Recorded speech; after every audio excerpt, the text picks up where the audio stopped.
প্রচন্ড রকম কষ্ট পেলেও কারো সাথে শেয়ার করে হালকা হতে যাবেন না। হালকা হয়ে গেলে তো দোহাতে আর চোখের পানি আসবে না।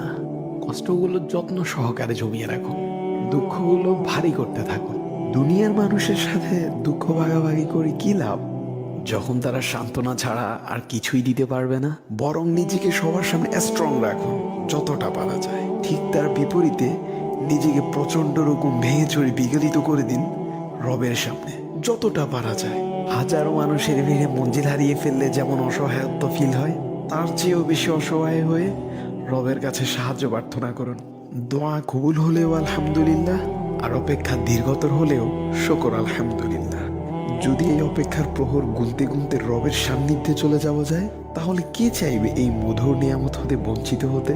রবের ভালোবাসার চেয়ে বড় চাওয়া আর কি হতে পারে? ইয়া রব, অপেক্ষা যদি দীর্ঘ থেকে দীর্ঘতরই হয়, তাহলে সবরের প্রশান্তিতে অন্তর সিক্ত করে দিন।